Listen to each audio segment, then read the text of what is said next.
What's up, family? Today we're going to talk about cheating from the woman's perspective. And ain't no need for no long introduction today. So let's get it. I dedicate this to my ladies all across the globe. There's a player in my heart, but I think he knows. You got me feeling kinda special and it seems so rushed. I guess it is what it is and now I caught your crush. I dedicate this to my ladies all across the globe. There's a player in my heart, but I think he knows. You got me feeling kinda special and it seems so rushed. I guess it is what it is and now I caught your crush.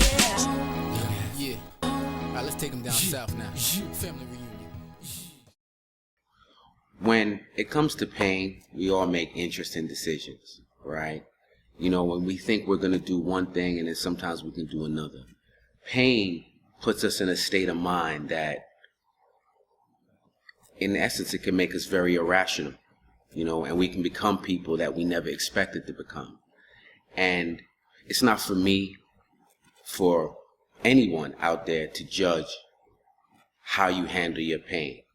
Because until they walk in your shoes, no one can ever know. And no one can actually decide from a non-emotional standpoint. But to go back to the original question, if you should cheat, if you're cheated on, I think, to be honest with you, it comes down to a matter of principle. Most of the time when a man cheats on you, you're going to be very angry.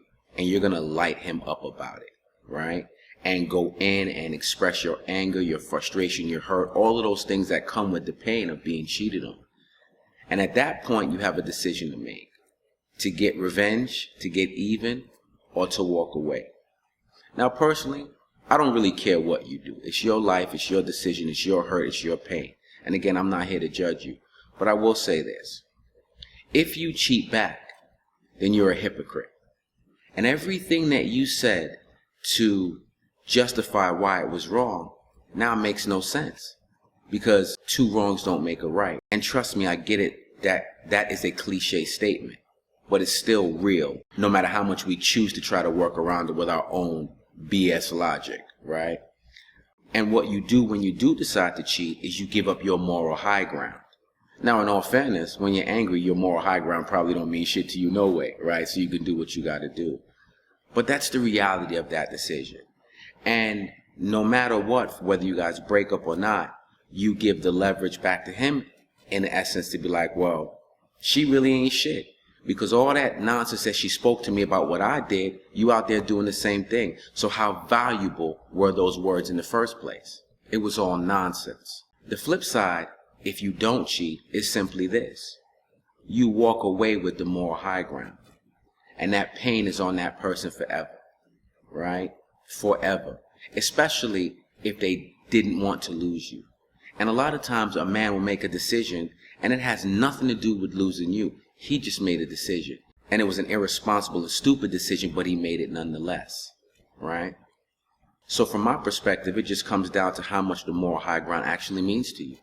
You know, do you actually stand by the principle that cheating is actually wrong? Or are you more mad that cheating happened to you? Because there's a difference. And for my taste, you know, of a woman in particular, I would always want a woman to take the moral high ground. Now, if she doesn't, I get it. I get over it. It's fine. But I get to walk away with a sense of like, she ain't shit. And actually, I'm actually thankful if she does, to be honest with you. Because now you bailed me out. Because as a man, and I can only tell you how we feel, I would never want to be with a woman that can open her legs for somebody else for whatever reason, right? Because I'm going to judge you for it, right? And I may not want to judge you, but we will judge you for it and judge you harshly. And if you don't care about it, then it's all good. But if you do care, then I wouldn't recommend that's the path you take. Now look, I'll put it to you like this. There ain't nothing fun about being cheated on. There's nothing at all, right? It puts your whole state of mind in a sense of confusion and really in a sense of false reality. Like, what was I doing here? And then when you look at the act itself, the betrayal that comes with it, it's a very horrible feeling because all the trust that you put into a person is now gone. And now you start questioning yourself, like, was it ever real? And what aspects of it was real compared to what aspects of it were bullshit? And that's not cool at all. And if that's something that you ever do experience, as a grown-up, I'm going to tell you to walk away. And I'm going to tell you to walk away with your head high, even with your chest in deep, massive pain. But walk away and don't give up your moral high ground. Now, if you choose to, I understand that too. Because who am I or who is anybody to tell you what to do with your pain? That's unfair and that's unrealistic. But principles do matter. Do you actually have principles, right? And if you have real principles, you're not going to go down the path of two wrongs making a right. If you don't have principles, then you're definitely going to cheat, right? And you should cheat because you don't have that moral or that principle code that's guiding you from that anyway. So you got to do what you got to do. So in conclusion, I'll just say this. Cheating is nothing to be played with, right? Especially when you're invested in a person. But no matter how much you're invested in a person, you owe it to yourself to be better than the way anybody's ever treated you. I'm a person that truly believes in karma. And I believe what we put out there eventually comes back to us. And I try to make decisions today, in my personal life that minimize the karma that can come back. Because it's so real. And in my younger years, that's not something I really did. I was just reckless and I kind of lived my life because I didn't understand the ecosystem of karma. But it's a real thing. So even if you are able to get away with a revenge decision, you better believe that there's a solid chance that it can come back to you in the next situation that you're involved in where you least expect it. And that's really something that you need to fear, or at minimum, respect. Life is watching us all.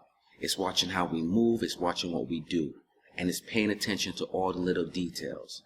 And I personally feel like if you give life the opportunity to get a little get back on you, it's going to take full advantage of it. Because it don't care if you're pretty, it don't care if you're handsome, it don't care about none of that. It just cares about balance. So be the balance in your own life.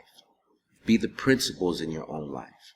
And don't give up your moral high ground if you have to. If you do, you will be a hypocrite. And everything that you argued, that you cried for, that you was mad about, to turn around and do the same thing? Alright, shorty. You understand? Right? And that's not something you want to give up. Pain comes when people lose good people. But when good people do shitty shit, and the other person has an opportunity to place that legally on your resume, then the pain fades much quicker. And that person's easy to move on.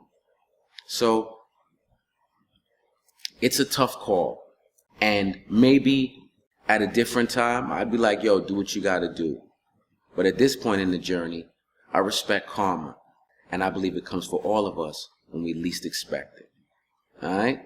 So y'all do what y'all do with that. I'm out. Credits. My California mommy, I got a crush on her. My sexy Scorpio dime with a kitty that purrs. Left Laguna on the beach and feel your fantasies. And you can call me Hollywood since they starring me. I want a boogie on your board and let you ride my waves. Then we can run DMC, I'll help you walk this way. I wanna sip on Tangeray, bumping Jagged E. I'll be your DJ quick, you're my sweet black.